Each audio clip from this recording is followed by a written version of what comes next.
Today we're going to speak more about the Level Up Showcase that just had this Sunday. The events happened with New Japan at King of Pro Wrestling, MLW, NWA, and much more. So, don't turn off your TV sets just yet. So welcome to Deleted Wrestling Zone.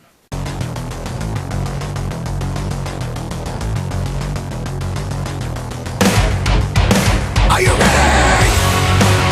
Get up, get up. Get up, get up. Get up, get up. Get up, get up. Get up, get up. Get up, get up.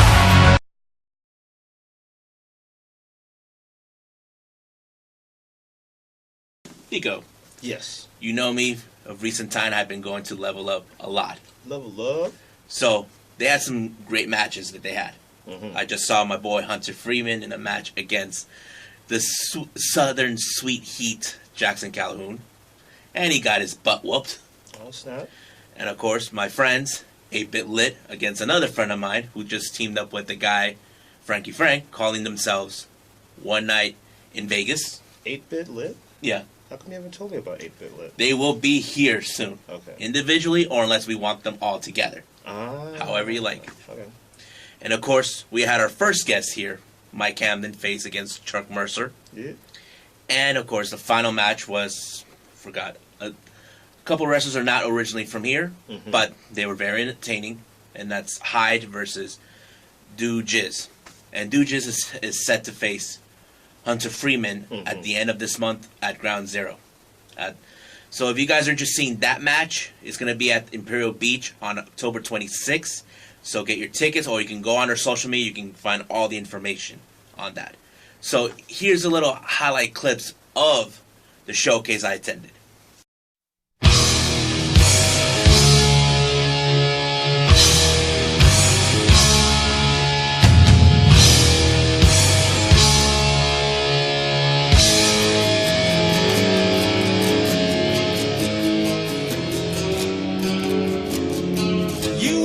Spell, your eyes they beckon me. Your lips they speak lies and misery. I know it's wrong, but I can't turn away. The flames drawn near, they're telling me to stay. Into the fire.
It was a good show, right?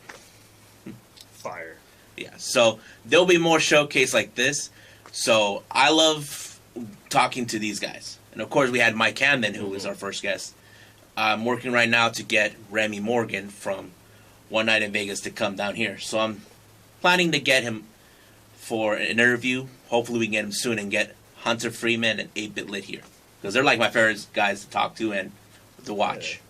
So this is it for the level up stuff. So we'll continue on with more. Sounds exciting. Oh, yeah.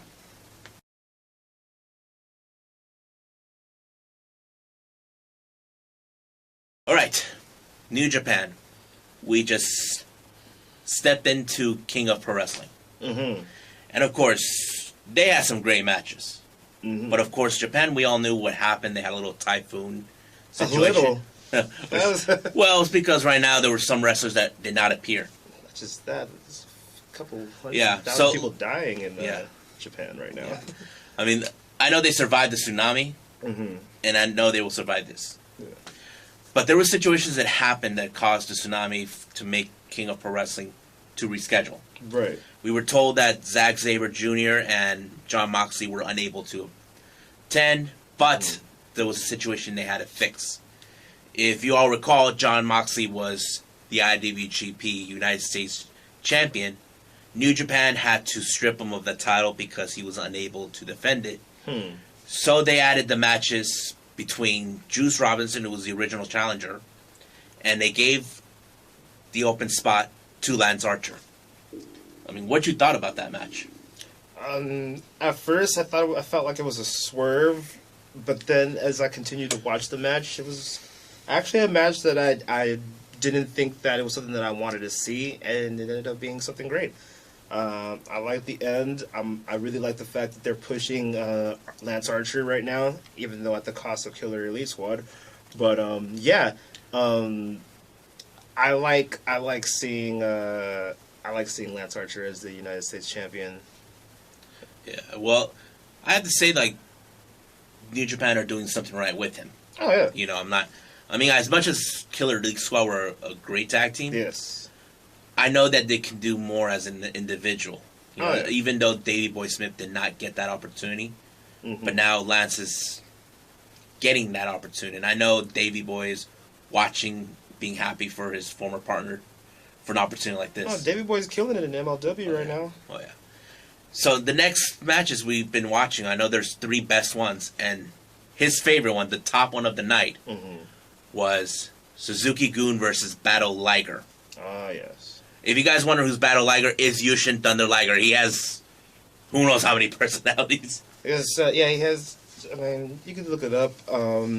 Yeah, the whole thing, it was an emotional match, mostly. Like, at the end, like, I don't want to really, like, give it away, but, like, at the very end, Minoru Suzuki had a break in character without being out of character.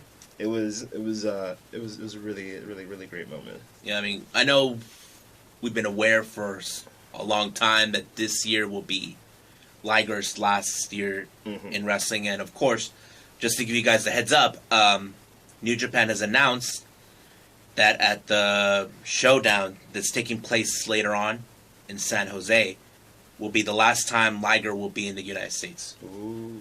Which is going to be sad. So if any fans are keeping up with it, they ought to get their tickets sooner so they can get to see Liger one last time.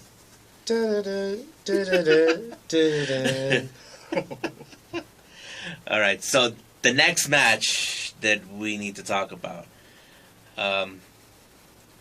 Which one was the other ones we talked about? Sonata versus Okada for the IWGP Heavyweight Championship. That one, I have to say, this is possibly one of the best matches between the two of them. I know they had a match before, Yes. about a year ago. They've had, including this last one, 7 matches. One where Sonata got the win, and the rest, well, you know, the result. Yeah, I mean, I do consider Sonata as one of the best wrestlers in New Japan. Oh, yeah. You know, I mean, I know he has progressed and people love the way he is. I mean, I remember the first time he ever showed up, he was just all quiet. The first time he ever showed up was the King of Pro Wrestling. Oh, yeah. That true. I remember that was the day Tetsuya Naito won that championship from Okada. Mm-hmm. You know, if you guys haven't seen that, if you have the New Japan World on Demand, you get to see that. You see exactly how that happened when Sonata made his first appearance. But there are other matches with both Sonata and Okada. But I have to say this one in King of Pro Wrestling is the best one. Oh yeah, we were able to see the emotionless one, Sonata, show emotion at the end, where he was kind of in tears from losing to Okada. But if you've been paying attention to New Japan history, I believe it was Wrestle Kingdom 9 or 10, where Okada was challenging for the IWGP Heavyweight Championship against Tanahashi and lost, and made him cry all the way at the end as well. So this might be, history may repeat itself, to whereas we might see future Sonata as a champion, or if not, we might see just a whole new Sonata. Yeah, we'll just see on what's going to happen now with Sonata. Hopefully he gets another chance. Oh yeah. Now the next match was pretty intense. Ooh. I'm talking about for the IWGP Junior Heavyweight Championship. Will Ospreay versus El Fantasma. Mm-hmm. You know, if you follow the story on this, El Fantasma is currently the Rev Pro Cruiserweight Champion. Mm-hmm.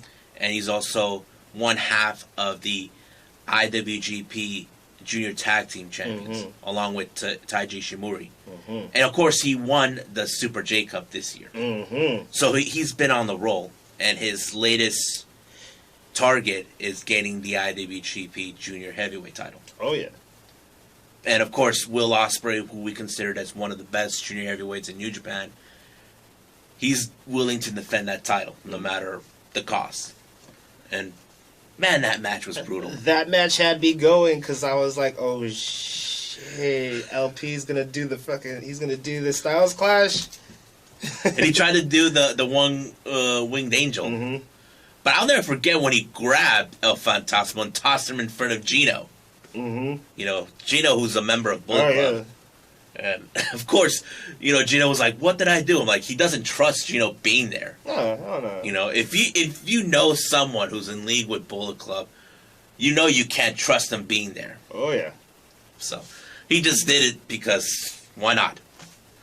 But of course, as always, we saw Taiji Shimori try to help, as always. But luckily for Will, he has the Sniper of the Skies to come out to back him up and took care of Taiji Shimori. So basically, he didn't attack Robbie. I mean, El Fantasma. He just attacked Taiji because he was the problem, Right. and he took him out. And of course, it went on with the match greatly. And seeing Will win that title was like, whoa, he just went through hell with a guy who was determined to take the one title that should be in his collection. But it was a great match. I'm not going to lie. So there were other great ones that wasn't really like noteworthy, but like if you're interested, Evil versus Ibushi for the briefcase was good. And then what was another one? Actually, I think that's the only other one. Yeah, and of course we did not mention right after the Sonata and Okada match, Bushi showed up. Bushi? No, Ibushi. Okay, yeah, Ibushi, yeah. Ibushi, my bad. Yeah. Ibushi showed up, making clear that he is the challenger for that title coming up in Wrestle Kingdom 14. I mean, it was still talk about, for many fans, about that. If Okada lost the title and Sonata wins it, does that mean he goes to Wrestle Kingdom? You know, to face Ibushi? I mean, that would be a good match, too, to watch. Oh, yeah. I mean, it could have gone either way. And then speaking of Wrestle Kingdom 14, it was also announced that Okada will be defending his championship on 2 nights. Oh, yeah, they're saying they're splitting the whole thing in half. Mm-hmm. Unlike a certain wrestling company we're not going to mention here, who they take it too long. Like a But 10-hour show. oh yeah, but at least New Japan are playing safe on this one. Oh yeah. But right now, if you guys should know, we're entering Power Struggle, and now they're on the road doing a lot of shows. They just had their first 2 shows in Cork and Hall. They just announced the participants for the Super Junior Tag League tournament. Mm-hmm. If you guys don't know what that is, it's a tournament they do every year where they have at least 8 teams, Yes. from what I understood, facing off. Whoever wins will face the current IWGP Junior Tag Team Champions at Power Struggle. As you also should know, the champions themselves are also involved. So Yes. the scenario is this. If they win, they get to decide who they want to face. Right. That's a scenario. Now, it doesn't matter who. That's pretty much the scenario with all of New Japan's. Well, only tournaments. with let's see, the G1 Climax, Best Super Juniors, and possibly World Tag League, right? World Tag League and the Japan Cup.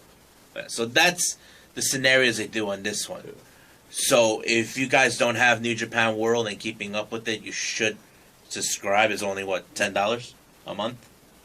So if you guys are interested in seeing that, subscribe, watch it. It's going to be a blast. I'll never forget last year's. Oh yeah. You know, because last year it was, who was it? Sho and Yo that won. And of course, my assumption was going to be Bushi and Shingo Takagi. I was rooting for those guys, and I'm sure you too. Uh-huh. But right now, we don't have the LIJ Junior Tag Team. on Not this. yet. We're just waiting Not for yet. one person, Mm-hmm. and we're talking about Hiromu Takahashi. So we're waiting for him to return. There's still no word on his progress or what's been going on. Mm-hmm. So we'll keep an update on that, and also we're going to keep an update on the road to Power Struggle. And, of course, finding out who's been winning the Super Junior Tag Team Tournament. Yeah. So stay tuned on the New Japan stuff, and we'll be right back for more.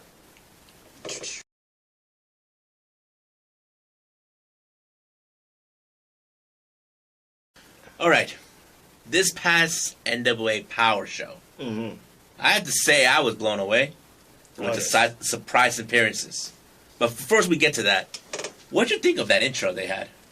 The intro. Where they had, like, playing the song by Dawkins Into the Fire, and they were introducing the wrestlers, like the champions, like, you know. I like it because it's a throwback to I forgot one of the Saturday morning wrestling shows I used to watch. That's what it reminds me of. Yeah, so it was pretty interesting intro. Yeah. I like it. I mean, they showed Nick Aldis, who's champion, James Storm, the national champion, Mhm. the tag team champions, the women's champion, and other wrestlers like Eli Drake, Colt Cabana. You know, I can go on. Yes. But it was great. But let's start with what they opened with. Uh-huh. We just saw a familiar face. Oh yeah. Someone we haven't seen for a long time, but we have seen him at another wrestling company. Oh yeah. We're talking about Aaron Stevens, formerly known as Damien Sandow. I mean, this was amazing to see him after all this time. I know that he had issues in the past with not being utilized, Right. but now he's back because NWA is taking the wrestling world by storm by being a revived company. Not just that, but a legitimate, serious wrestling company. Yeah, so I can't wait to see what he's gonna do. But he's throwing this new attitude. He doesn't want people to look at him. You know. I get it. I get it. But like, what was funny was like until you mentioned, I forgot that he was Damien Sandow. Like I recognized the face. I was all like, "Who is this dude? I know him from somewhere," and then I never really Googled it. Yeah. And you just always, "That's Damien." Ah, okay. Yeah.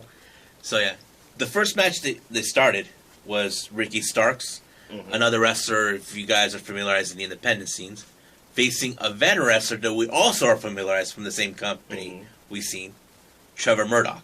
Oh yeah. If you guys remember him, he was in a tag team duo with another guy named Lance Cade. Rest in peace, Lance. So it was great to see familiar faces. I like when he walked away. It was like, what did he say? Great match, kid. Just wasn't my night. And then walks away. It's so classic.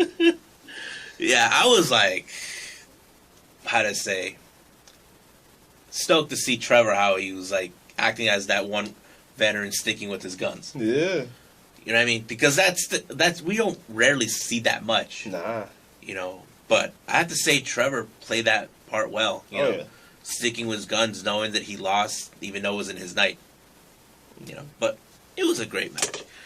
Then we got, of course, boom, boom, Colt Cabana, boom, boom. Oh yeah. He teamed up with Mr. Anderson. That was very interesting. Wasn't that a squash match? It does look like it felt like it was. They squashed the shit out of those kids. Not to mention, I mean, it's great to see Mr. Anderson again. I mean, it's been a long time. I know he had issues with the previous companies he's been with. Oh yeah. But I was like wondering for a while what he's been doing, and then when I found out he was there, I'm like, holy snap, he's there. But it's great to see those guys even teamed up. I'll never forget Colt.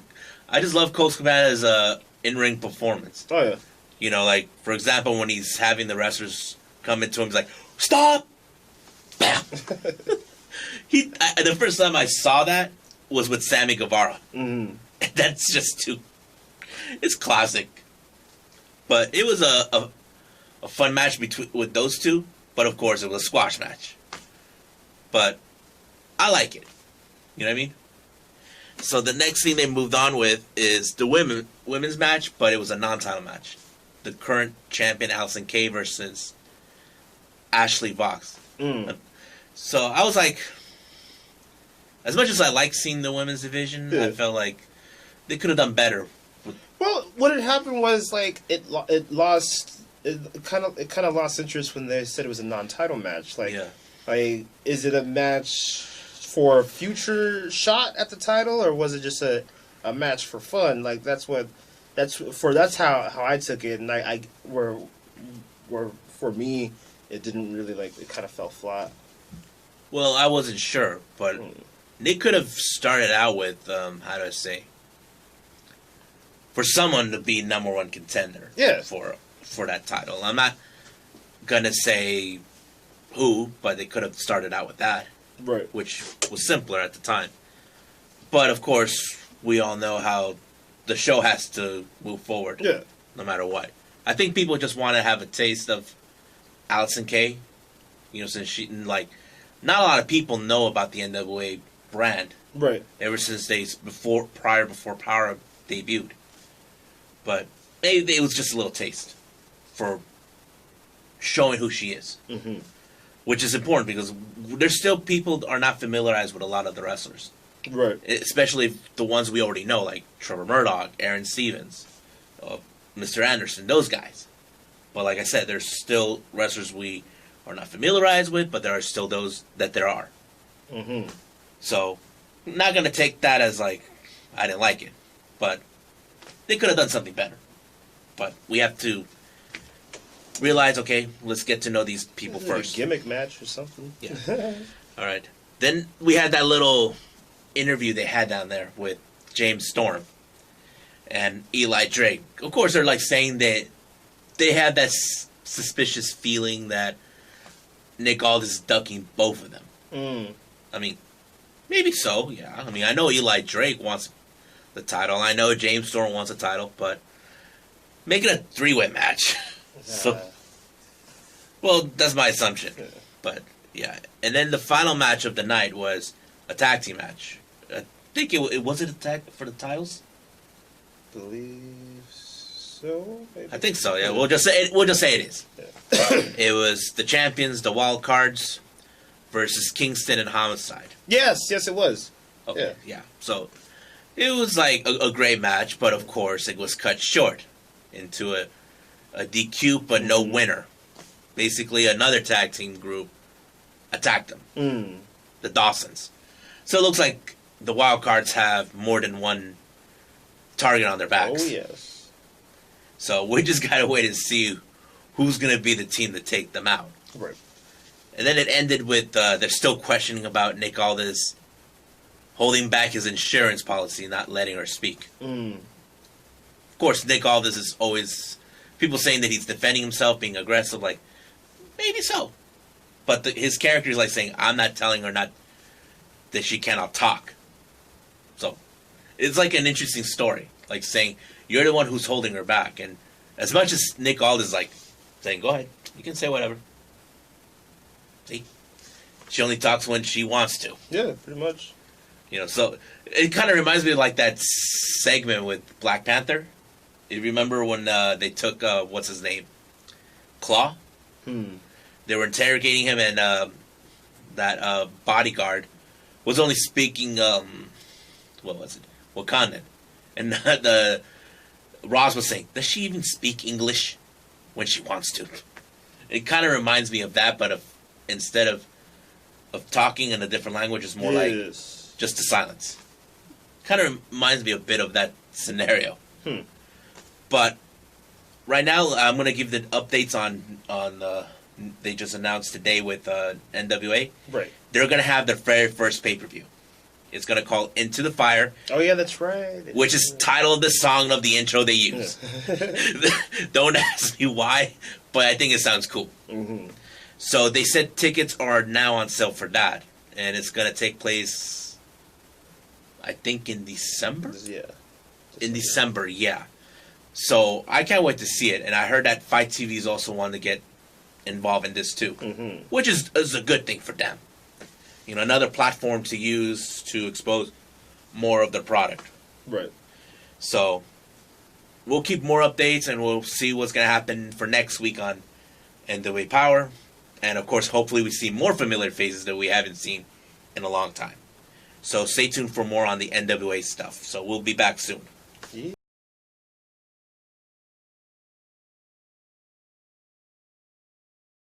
All right. Last time on the last previous episode, we talked about MLW. Yes. And, of course, I said it was a total disaster because some wrestlers didn't show up because of certain issues. But there were some good matches they had. So there was a three-way match with this guy named Oro Culo. I don't know who he is. Who won the match against Black Danger. I know him because he's part of that stable faction, La Rebelión Amarilla. And a familiar wrestler who travels back and forth from Mexico and Japan, Ricky Marvin. It was an okay match, I'm not going to lie, but they could have shown a different match, which was cooler than that. It went on too long. And then we had the tag team match, which the Dynasty refused to go to Mexico. And of course, Selena De La Renta, I don't know exactly what she did, but it worked. So they had NJF and Richard Holiday had to put the titles on the line against Los Parks. Yes. As always, Dynasty came on top, as always. Oh, yeah, it was oh, no, they won? Yeah. Or was it or they just DQ'd themselves? DQ themselves. Then the same with Hammerstone against Ray Horace. He DQ'd himself. It was supposed to be a winner-take-all match. Oh, yeah. The Hammerstone was facing against Ray Horace, who was the cross heavyweight champion. If you guys are not familiarized with Ray Horace, he's Rey Mysterio's cousin. Yeah. Wasn't that title versus title match in the middle of the card, and the tag team match was at the top of the card? I don't know. Like I said, the whole thing was a disaster during that day because, if you remember, I said Minoru Tanaka from Pro Wrestling Noah was supposed to be there, but he had visa issues. Same thing with the Von Erichs. You know, and of course they even brought in Rush to be there, but of course they still had those issues with CMLL at the time. So there were certain things, but I'm not gonna say that it was that ignored the matches that they had. It wasn't what we thought it was going to be, but it still wasn't bad. Yeah, I mean, I know they can do better in the future. We're not gonna lie about that because they could have taken care of this a long time ago, or whatever reason happened. It happened, but there's that old saying: the show must go on. Now we know that MLW are coming up with the next pay-per-view event, Super Fight. Oh yeah. So we got Jacob Fatu, who's putting his title on the line against LA Park, represented by Selena De La Renta, in a no DQ match. This is going to be interesting because Selena De La Renta thinks that nothing can stop her I'm like saying, have you faced Contra Unit before? No, because you've been avoiding them. And did you see that scene where Joseph somehow was talking to her? Yeah. That was like he was trying to give her a point. Yeah. But Selena's not budging. Oh, he actually. Oh, now I remember. He offered her a seat in the Contra Unit. So basically, it's gonna be a war. Mm-hmm. If Selena De La Renta, be careful what you wish for. Right. So that match is gonna happen, and then we got the middleweight championship with the current holder Teddy Hart versus Austin Aries, which Austin is calling himself the Hart Hunter. Oh snap! I like that. Well, it's because he attacked everyone from the Hart Foundation. Oh, yeah. First, it was Davey Boy Smith, then Brian Pillman, and now Teddy Hart is the final target because he wants that title. And then the final one of the matches for for this one, it's gonna be Alexander Hammerstone versus Davey Boy Smith Jr. for the National Openweight Championship. You know, this is gonna be a good match. Two big, huge dudes facing each other. Oh, yeah. So this is a match that I definitely got to see too. So this I'm definitely going for Davey Boy Smith Jr. Yeah. So having Killer Elite Squad holding up the championships in their respective respective companies. Yeah. And so this thing is going to take place on November 2nd in Chicago, Illinois. I'll buy that for $20.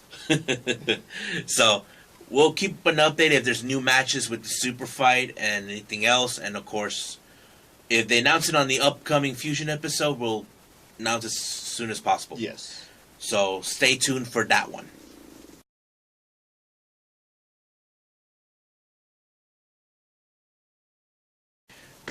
Right now, we're in our third week in the Wednesday Night War. Mm-hmm. So you know what that means, folks. It's war between NXT and AEW. Mm-hmm. So let's start with the NXT. It started out with Tommaso Ciampa versus Angel Garza. Oh, yeah. Did he squish him? Oh, yeah. That's what he gets for opening his mouth. Nice.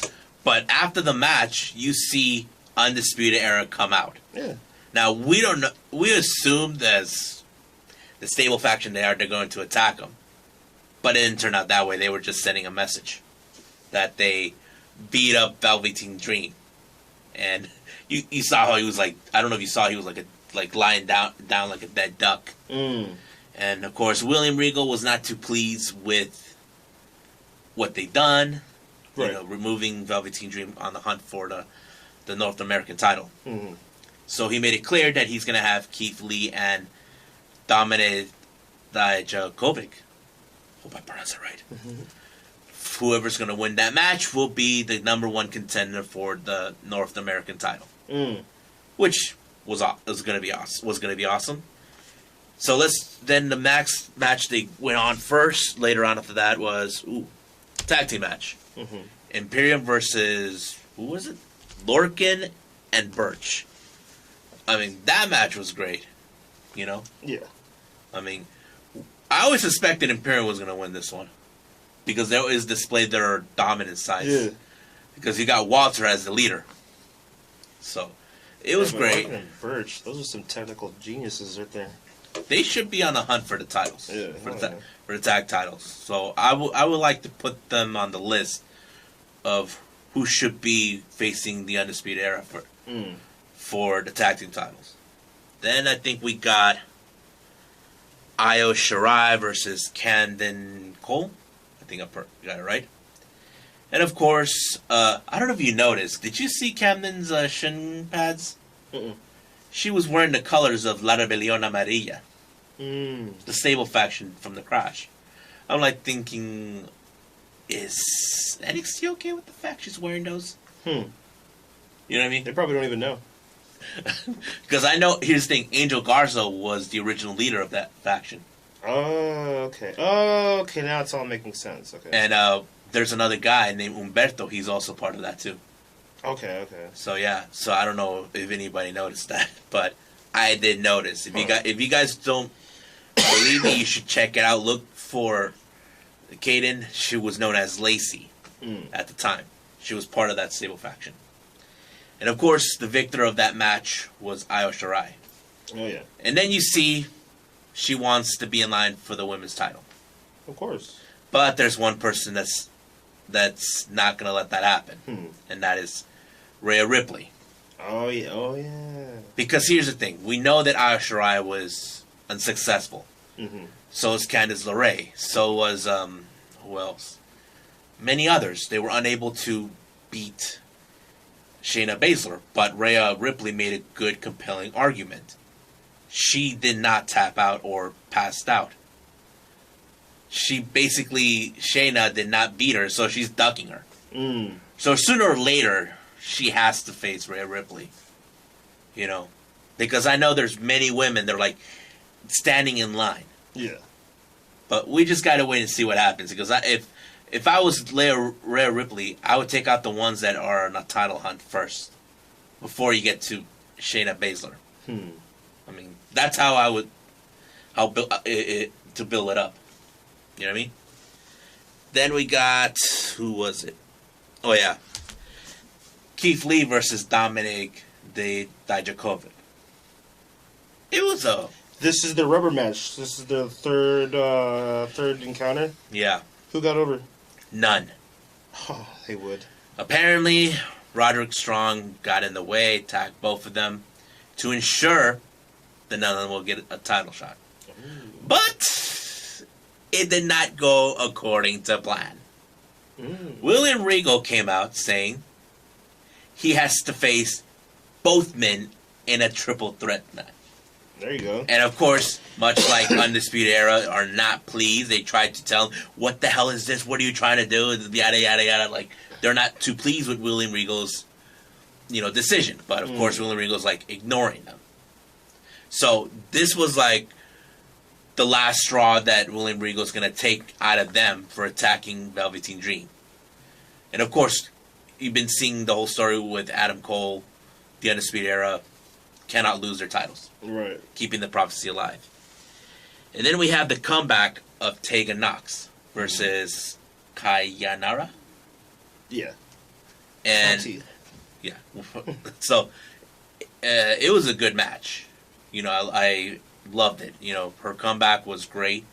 And of course, winning that match was giving her like hands down that okay, she's finally back after who knows how long she's been out with an injury, and then you see Dakota Kai come out.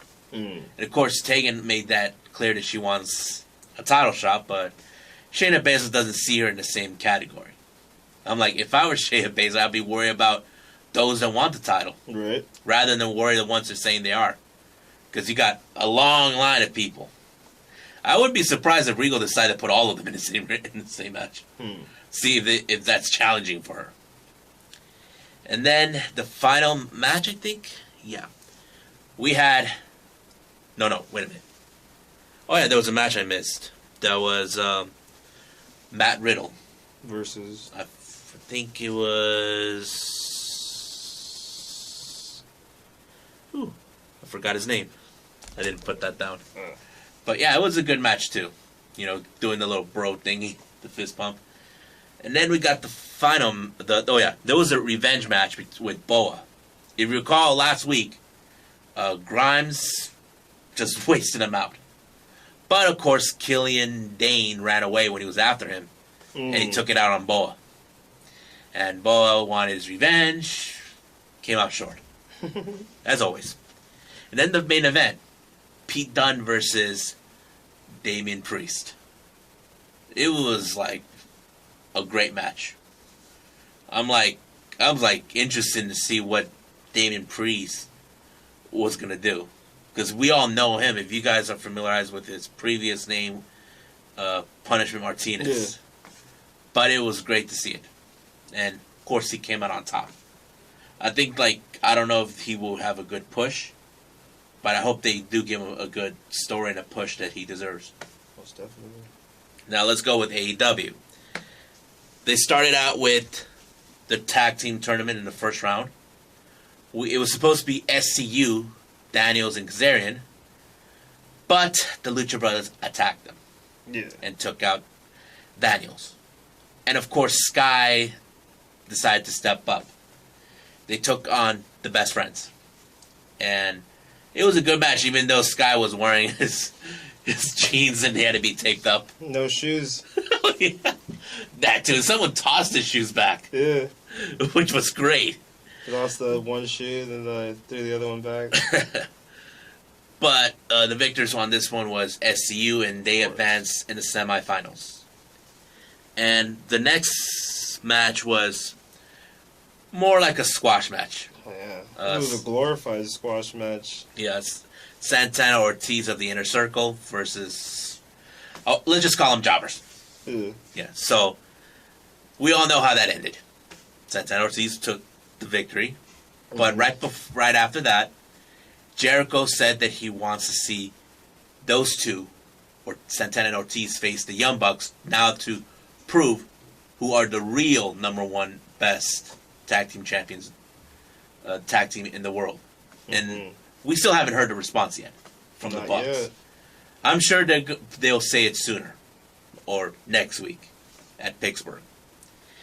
Then we got, for the next, the Women's Championship. Rio, who is the current AEW Women's Champion, versus Britt Baker. It was a good match. I know that many of us from the start, we all assumed Britt Baker was going to win it. She should have won. I don't get what happened there. Well, we'll probably never know. Yeah. But I know she'll be on a title hunt again because she lost this match. And of course, you saw Rio take out her hand, shake her hand, because that's a sign of respect. I know Rio would like to give her another title shot because she deserves it more. Mm-hmm. And if you guys haven't forgotten, next week for AEW Dynamite will take place in Pittsburgh, where she's from. So basically, it's going to become Britsburg. Mm. Now, the next match was the final for the first round of the tag team tournament. Lucha Brothers versus Jurassic Express. But we were all assuming it was going to be Luchasaurus and Jungle Boy. Right. But it didn't turn out that way. Luchasaurus obtained an injury. And it was a non-related wrestling matter, from what I understood. So it was Jungle Boy and Marco Stunt. And it was great, you know, seeing Marco Stunt. And of course, you remember how Pence is like going, Cero Miedo, and then Marco Stunt was doing the little dance thing. It was the ridiculous Fortnite nonsense. Yeah. But it was an interesting match to see, you know, because you see another tag team that would be considered the best against, how do I say it? Against an odd pairing. Let's put it as that. Against Jungle Boy and a small child. Yeah, but of course the victors turn out to be Luchasaurus. Lucha Brothers advance in the semifinals, and I think they'll be facing Private Party. Yeah. At the semifinals, and as for SCU, they'll be facing the Private Party. I think. The Dark Order? No. I'm trying to remember who else won. Well, I'll go back to it later. I want to see Private Party win the whole thing. Same here. And then we have a tag team match. Kenny Omega teaming with his fellow Elite member, Hangman Page, versus Moxley and Pac. This is where I started to fall asleep. Okay. It was so intense, you know, to see this match was going. Like, you can tell Hangman has a problem with Pac. You see Kenny with Moxley. So it's kind of like all this and that. But I'm going to skip ahead what you missed. Moxley and Kenny pulled out their weapons. Moxley pulled out his barbed wire bat. Kenny pulled out his barbed wire broomstick. And of course, someone had to be a buzzkill. It's not the ref. It's Pac. Oh yeah, he stomped all that shit out, yeah. He was trying to tell Moxley, you know, use your head, you're going to DQ him. Like, of course, Moxley doesn't like that. Right. So he flipped him off and gave him the paradigm shift. And that's what he gets for getting in his business. Yeah. And of course, for that, that's why he lost. And Hangman got the pin on this one. Like, but after the match, they did announce, just to give you the heads up on this one. So he pinned Mox? No, Mox walked away. He rolled a Pac? Yeah. Oh, man. So Hangman pinned Pac. And of course, after the match, it was announced that Pac and Moxley will be in the match next week.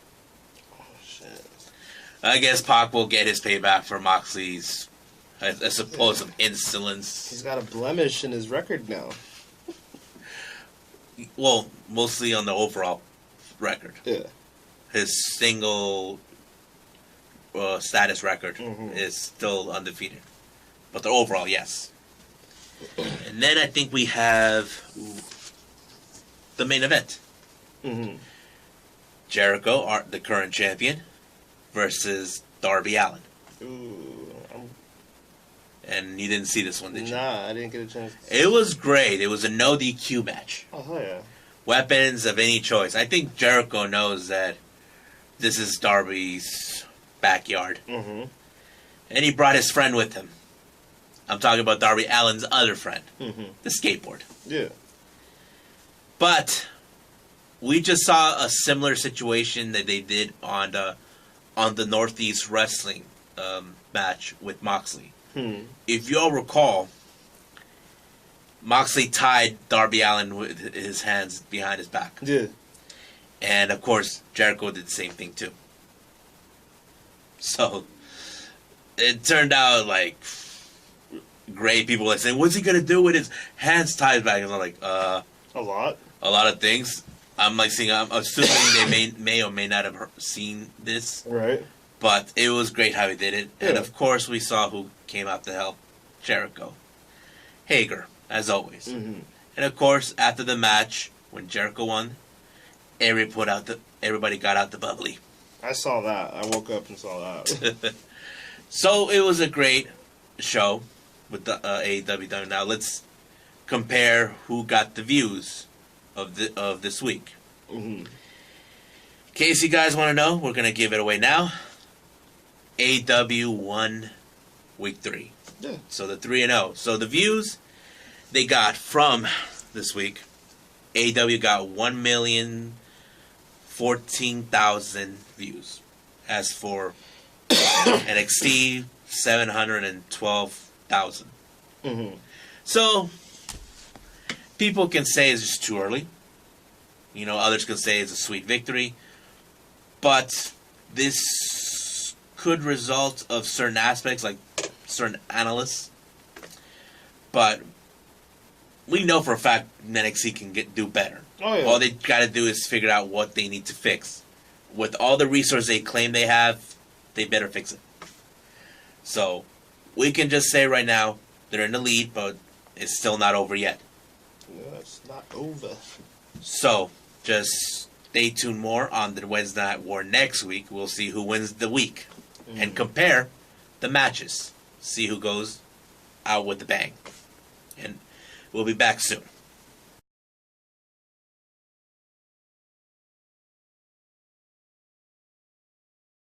Alright. As you all know now, this past September, we just saw a great match by ROH. It was Rush versus Matt Taven for the ROH World Heavyweight Championship. This was a match that I was looking forward to. Even though I did not see it, but luckily for me, or should I say lucky for those fans who never got the chance to see it, Right. ROH actually posted it on their YouTube channel. The whole match. So, Rush comes out all white. Does that look familiar to you? Does it? Like, Certain someone from New Japan? yeah. If you guys don't know what I'm referring to, Tetsuya Naito came out all in white. This was on the King of Pro Wrestling where he won the IWGP World Title Yeah. against Okada. Tetsuya Naito came out all white. Yes. And now you see that with Rush. Mm-hmm. This is the first time I seen him dressed like that. Mm. I don't know if it was like a symbol of saying, okay, the tides are turning. Mm. You know what I mean? But of course, Rush was wearing his mask, the one with the bull horns. Oh. And of course, you see in the ringside around the barricade, Mm-hmm. you see his dad, Dragon Lee, his brother. Mm-hmm.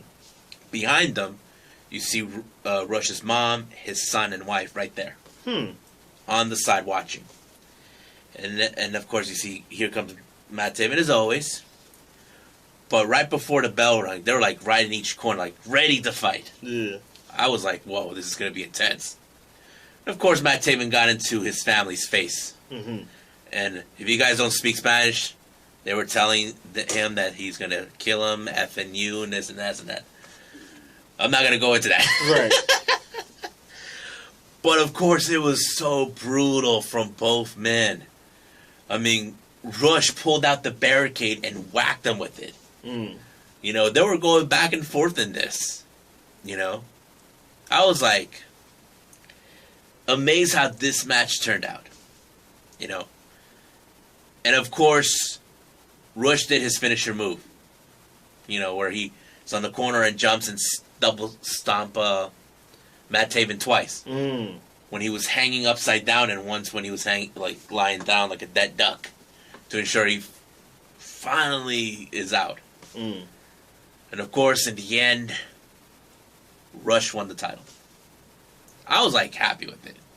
You know, I'm assuming everybody in Mexico, if they were watching this, they probably would be standing on their 2 feet enjoying it. Get that Road Warriors pop. Oh yeah. But right when the match was over, here comes his father and his brother and his son. Mm. They actually come out and they do the little fist thing. The fist bump. Actually, the unity fist, Mhm. like they do in LIJ. And then, of course, Rush told his son to do the pose. I'm talking about the tranquilo pose, Mm. which is, we all know who does that mostly. It's Tetsuya Naito. Tetsuya Naito and CM Aldis. Yeah. And, of course, Rush does it once in a while. Mm-hmm. But, of course, you see the little kid who's doing it himself. Yeah. So, people are saying we're now in the age of tranquilo. Most definitely. Yeah, we are.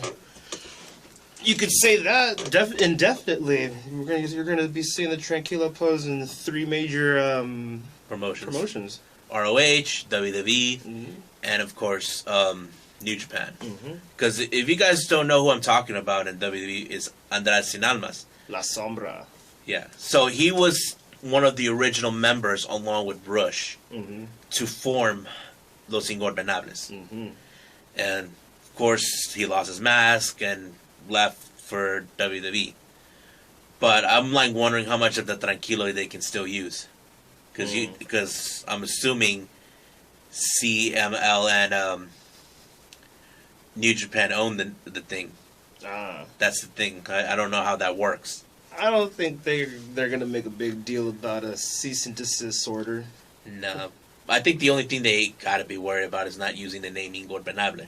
Ah. That's one of the trademarks. Yeah. Because now that there were 2 different Ingorbenables, Mm-hmm. but now it's just down to 1 Mm. with LIJ.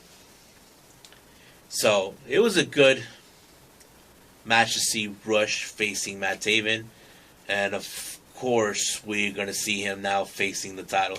And he always says the one thing: nothing happens without him saying so. Ah. And we're gonna see more of that. And I'm like wondering, okay, who's gonna be crazy enough to face Rush? Hmm. There is one person that wants to challenge him: And that is Silas Young.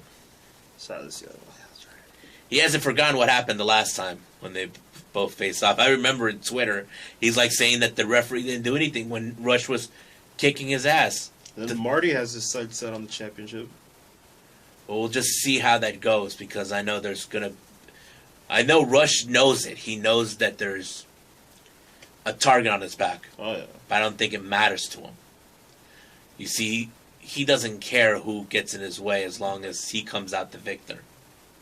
But like he says, nothing happens without him saying so. So, I'm gonna keep more tabs on Rush since he's like one of my favorite heels to watch. Oh, And we don't know still yet about his status after what his on our last discussion talking about his recent dismissal with CMLL. We'll just gotta wait and see more. But I am aware he is scheduled to be in a tag team match with his brother, Dragon Lee, against the Lucha Brothers. Oh, snap. And that's going to take place at the Crash on November 1st. What? Mm-hmm. What? Yep. This is insane. Oh, yeah. But I'm assuming tickets might be on the way to be sold because that's a match people want to be seeing down in Mexico. Oh, yeah. I'm not going to lie about that because you're going to see two sets of brothers in it. Similar caliber. One's a bruiser, one's a flyer. And that's what Rush and Dragon Lee are. Same thing with Penta and Phoenix. We saw that too with the Bucks too. I'm wondering if there's any more brothers they do that same caliber. Let's see, the Usos? Nah. No. No. We'll figure that out. We'll do a little segment on that later on in the future. See if we can find brothers who have that same caliber. So that is it for the match of the talk or the day, whatever you want to call it. And we'll be back with some more stuff.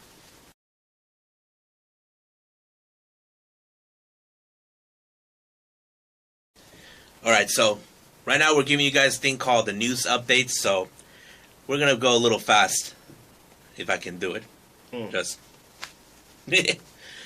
So let's start with WWE. If you guys have heard already, they just announced a brand new executive director for SmackDown, and that person is Bruce Pritchard. Now, from what I understood, Bruce Pritchard was part of the creative team early this year, and now he's been named as the new executive director. As for Eric Bischoff, we know he's fired, but there's still no indication why. So that is like a mystery. But I know that Bischoff's saying having Bruce Pritchard as the new executive director is going to be a good thing. He looks like he was happy. But I want to say this. Fox got what they wanted. They never wanted Bischoff there in the first place. No, they didn't. Because I know they said they wanted Heyman. Because of their relationship in the past when he was running things with ECW. Right. Now, you may or may not heard this. Mike Kanellis has requested his release again. Months ago, he requested it, but they said no. Due to the fact of AEW, which is understandable. But I feel like Mike Kanellis just recently made a mistake. He just re-signed with them for a 5-year contract. Yeah, I know. I don't know what he was thinking. And he's been frustrated. He's not being utilized. And I highly doubt they're going to release him anyway. Because WWE's biggest fear is that he could be a much bigger star somewhere else. And we all know AEW can do that. They've shown a lot of that recently. Yeah. So we know that Mira Kanellis is supporting of her husband making decisions of leaving, but we still don't know yet on WWE's response. They haven't said yet if he's going to be released or not, but my personal opinion, I highly doubt it. You know. And of course, we have recent news. If you have heard, there's been talk recently that WWE want to build an NXT Japan. Now, apparently, word got out that they were planning to purchase Pro Wrestling Noah, and they could not reach an agreement.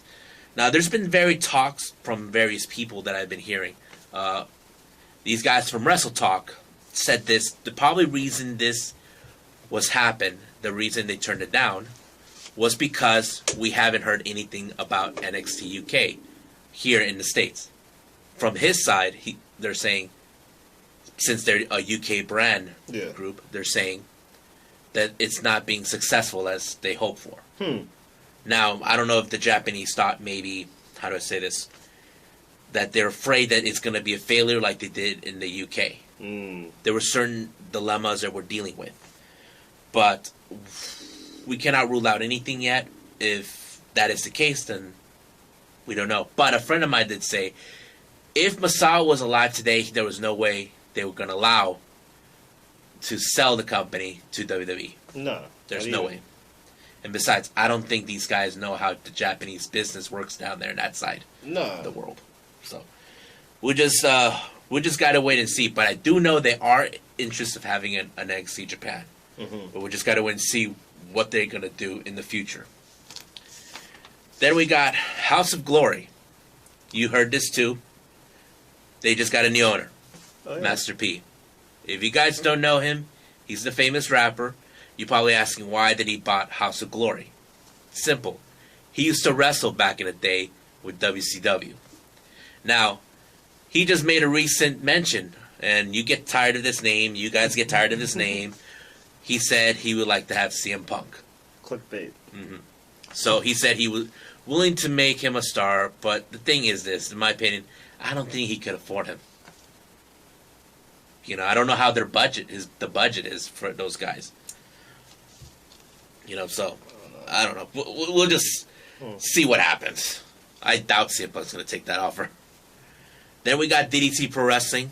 If you guys don't know, these guys have 4 sub-brands. Yes. There's DDT, there's Attitude, Pro Wrestling Bizarra, and of course, Tokyo Yoshi Pro Wrestling.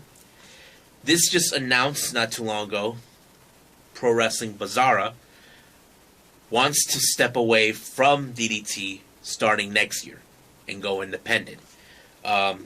They've been part of the brand for a long time, and the founder, I think his name was Aizami Kodaka, is planning to step away and move back to the old ways. If you guys don't know this, Pro Wrestling Bizarra is more of a hardcore promotion, kind of like ECW. So we just got it. They haven't had any hardcore matches in a long time since they were merged with DDT, and now they're gonna step away from that. Starting next year, they lifted the ban, so they're going back to the old ways, which is interesting, and I hope there's a way to watch this stuff. And then finally, this was announced 2 days ago.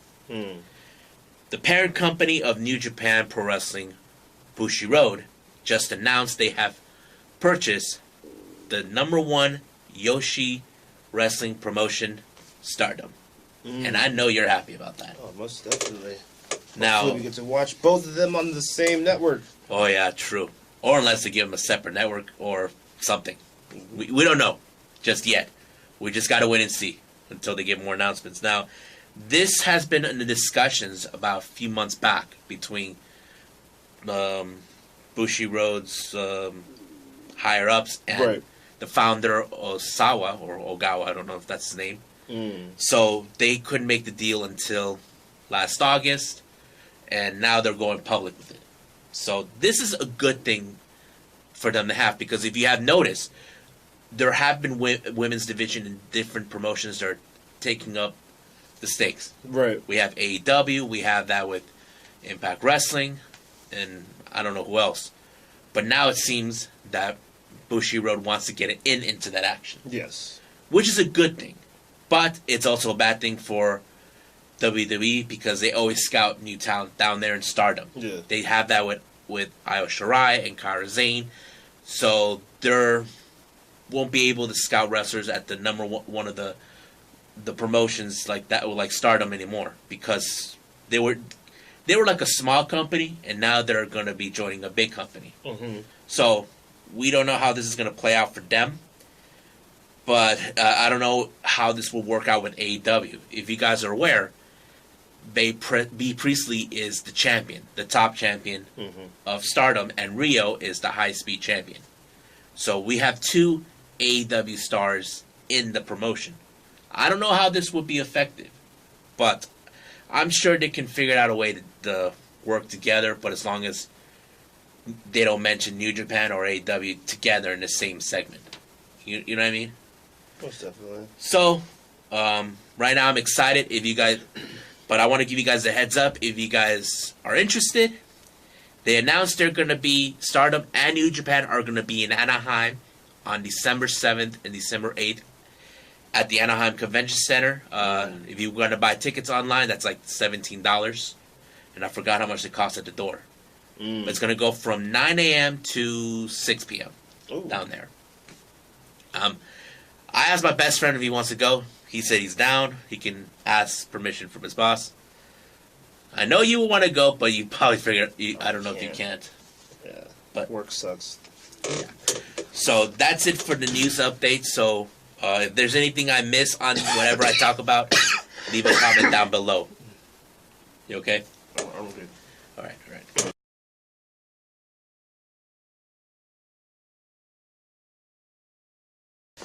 All right, Nico, you like to talk about this sometimes. What is it?